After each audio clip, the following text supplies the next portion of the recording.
Друзья, всех приветствую! У нас прекрасная новость. Открыли пляжи золотые, феодосийские.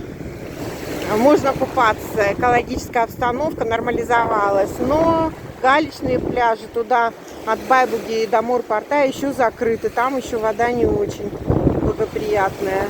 Там анализ не позволяет купаться. Здесь все замечательно.